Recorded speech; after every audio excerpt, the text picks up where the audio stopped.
Hey Stampers, Jackie Bolhuis from Klompen Stampers. I have a super fun tip to share with you today. And this kind of stems from a question that I'm often asked. And that's how do I figure out what size to cut my cardstock, especially when making layers. So check out these fun templates I have for you. I'm going to show you how I made them so that you can make them yourself. And I'm going to explain what these sizes mean and how this can make card making even easier for you. Now, before I flip the camera down, just a quick reminder, please show me some love. Give me a thumbs up if you like this video. Leave me a comment. I love to hear from you. And most importantly, don't forget to subscribe. Oh, and share this with your friends if you've got crafty friends as well. As you know, I'm a Stampin' Up! Demonstrator. If you need a Stampin' Up! Demonstrator, I would love to be yours. Let me know. I'd love to send you a catalog. I'd love to help you in any way I can when it comes to stamping, especially quick and easy stamping, because that's what I'm all about.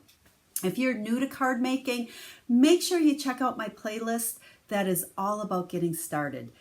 Check out the ones that are called SIP, Stamp, Sync, and Paper, and also Stamping Basics. So without further ado, let's flip the camera down. I want to show you this fun template and how this can make your stamping much easier. If you're a regular follower of me, you know I am all about quick and easy stamping. Nothing I do is hard, and I'm always looking for ways to make it as easy as I can, not only for me, but for you. Because if it's not easy, many of us won't do it.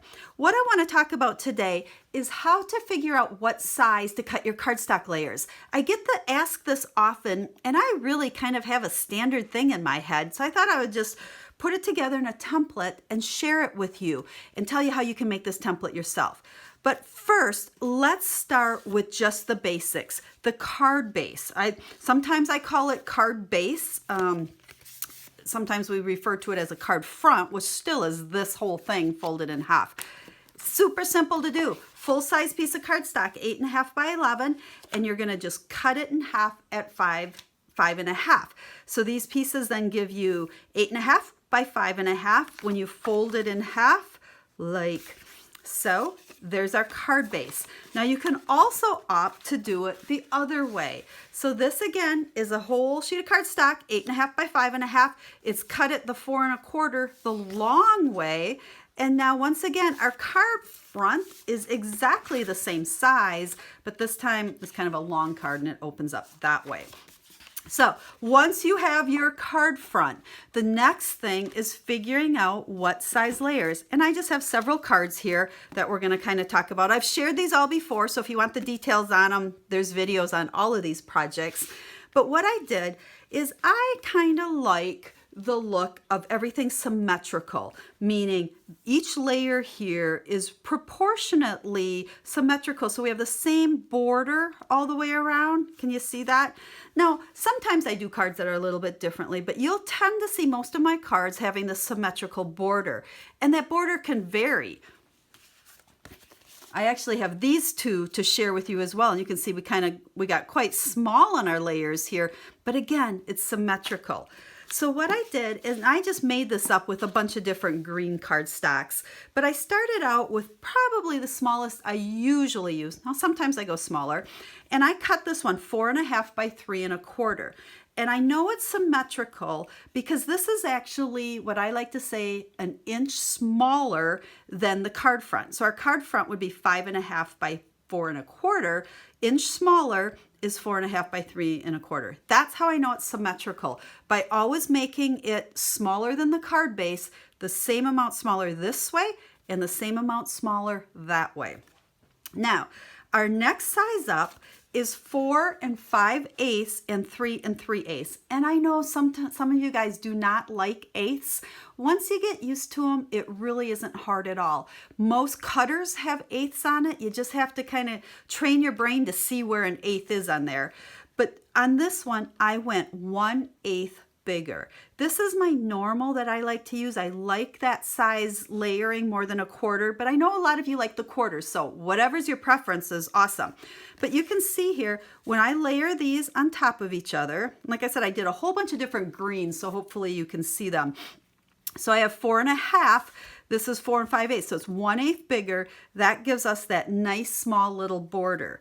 Now, all of these templates are built an eighth bigger. So this one, it's actually an eighth bigger than that one. But if you like the 1/4 inch border, you're gonna want to do 4.5 to 4 3/4, 3 1/4 to 3 1/2. And that gives you that little bit larger border. So you can see on both of these cards, my layering piece, the black here and the real red here, it's a 1/4 inch bigger than the white. Whereas with these cards, I'm an 1/8 inch bigger. So whatever size my white was, and it was proportionately, so it was the same size smaller both ways, and then the black was just an 1/8 bigger. So with these, what I did is I cut all of these out and I labeled them. So when I'm trying to design a card and I'm not real sure what size to cut, I can kind of play around with these and I can say, well, let's see, based on what I'm gonna make, let's try and see what this looks like.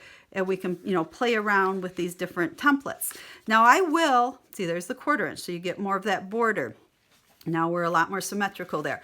I will put all of these dimensions in my blog post. I just printed them out on labels. You can handwrite them if you want, but I will have a list over there of all of these sizes. So it's kind of the graduating up by an 1/8 size. So then go ahead, cut yourself some cardstock, just like I did. Mix your colors up because you can't really see the amount of border if you cut them all in the same color. So just mix up all your colors and then go ahead and label them. Because sometimes, people want bigger borders. We could even take, say, 4 3/4 and 5 1/8, and that would give you a nice large border. So you can play around with these any way you want to decide what size you want to cut your cardstock. So I hope that's a little tip that helps you. It's simple. Spend a few minutes making one of these. Leave this on your stamping area, and it will make layering really easy where you won't have to always think what size to cut. Just pull out those templates and figure it out from there. So I hope that tip was helpful. I'd love to hear if you like it. Leave me a comment. Let me know if you make some templates. And once again, if you're looking for a Stampin' Up! Demonstrator, let me know. I would love to be that person and send you a free catalog. So until I get to share with you again, have a stamp happy day.